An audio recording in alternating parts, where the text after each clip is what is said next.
Why Kevin Holland will run through Jack Della Maddalena. Both Kevin Holland and Jack Della Maddalena have been known to be some of the better strikers at the welterweight division. And with both of those guys being matched up at Noche UFC this upcoming weekend, this is one of those matchups that people are extremely excited to see and probably one of the most anticipated fights of the whole card. But although a lot of people think this matchup could be extremely close and a lot of people actually have Jack Della Maddalena winning this fight, in my opinion, I think Kevin Holland is gonna run through Jack Della Maddalena. But quickly, before we get the video started, for those of you who may not know, I'm Juicy MMA. I make opinionative MMA content, and if you guys enjoy videos similar to this, hit that subscribe button, that like button, and that post notification bell. But anyways, let's get into it.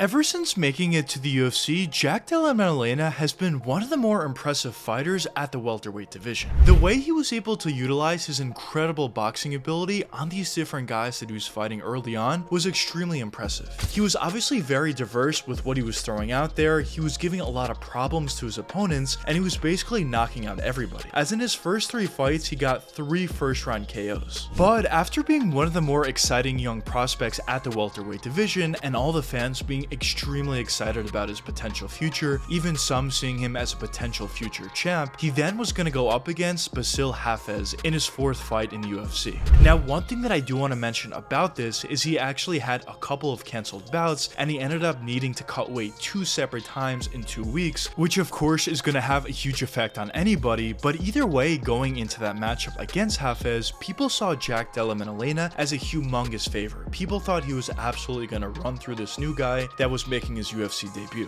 But unfortunately for Jack, this ended up being an extremely close matchup. Now, I will say on the feet, Jack was definitely doing the better work by far. He was even tagging Hafez a lot and even hurting him, and if he made some better decisions out there, he probably could have put Hafez away. But at the same time, Hafez was doing some nice work pressuring Jack, pushing him back to the fence, and also consistently shooting. And due to some poor decisions of Della Maddalena, he even got put in some poor situations on the ground and giving Hafez the advantage in certain situations. Now, after the fight was over, some fans even thought Hafez won. I personally didn't think so. I thought Jack clearly won that matchup, although it was at the same time a close fight. But either way, I think the biggest takeaway from that was Jack Della Maddalena made some bad decisions out there, and he needed to address some issues that he was having. And the biggest issues that I personally saw from him was A, he was making poor decisions, consistently going for guillotines when he otherwise shouldn't have, and gave up positions constantly. But also the other issue that I saw with Jack's game was he wasn't necessarily dealing with a pressure fighter all that well. A guy who had a ton of stamina out there and a guy who was shooting on him constantly. Now, of course, it's a difficult style for anybody to go up against, but of course, if you want to be a championship type fighter, you're gonna need to deal with it, especially in the welterweight division where there's a ton of pressure fighters and a ton of wrestlers in the division. As Colby Covington is the first guy that comes to mind that has a similar style to that. Just a guy who consistently shoots shot after shot until he eventually gets the takedown.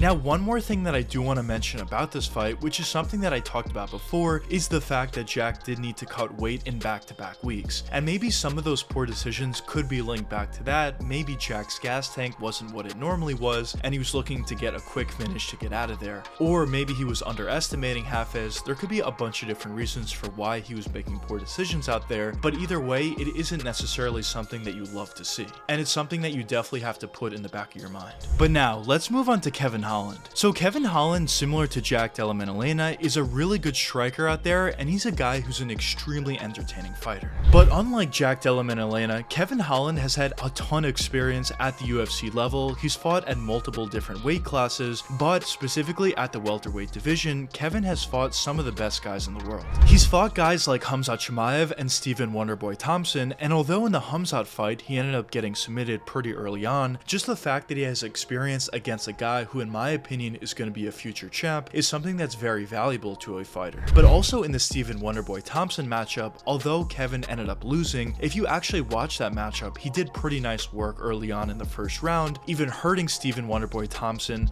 and there even was a ton of situations where he had top position on Wonderboy, but decided to literally just stand up just due to the fact that he wanted to strike out there. But besides those two matchups, in his more recent 2 matchups, he ended up getting back-to-back wins wins, against Santiago Ponzinibbio, which was a 3rd round TKO, and also against Michael Chiesa, which was a 1st round submission. Now, when you look at Kevin Holland's overall game, he's a very impressive fighter out there, and I would say there's a couple different characteristics that make him so great. In my opinion, he does a really nice job at utilizing his great amount of length out there, whether you talk about popping out that jab or whether you talk about throwing his punches, but also he has a ton of power in that right hand, while also at the same time having really good cardio and an absolute granite chin, which is something that's actually pretty unique. It's pretty unique for a guy to have a ton of power but also have really good cardio, but that's definitely something that Holland has. Now, besides his great striking ability, he also has a lot of ability on the ground in terms of his jiu-jitsu. Although he doesn't necessarily have the best wrestling, as we saw in the Hamzat fight, he does definitely have some ability on the ground, and there is definitely that threat that he could get the submission victory, as he has got a bunch of submissions in the past. But now, let's look at this specific fight between Holland and Della Maddalena and give my opinion for why I think Holland is going to run through Jack. Now, when you look at both of these guys, it's pretty clear that they're both extremely talented strikers, and in terms of the better technical striker, I would actually say it's kind of clearly Jack Della Maddalena. I just think the way he throws out his shots are a lot more precise and just a lot more technical overall. But with that being said, I still think there are a couple of different reasons for why I think Holland is going to run through Jack and give him a ton of problems out there. Now, the first thing that I think is going to give him a ton of problems is Kevin Holland's length. I think Holland's going to do a really nice job at throwing out that jab, throwing teep kicks to the body, throwing that right hand, throwing just punches and kicks in general, but just do a really nice job at distance management. And I think that length and reach of Holland is going to cause a lot of problems for Jack Della Maddalena, who's going to try to get inside a little bit more.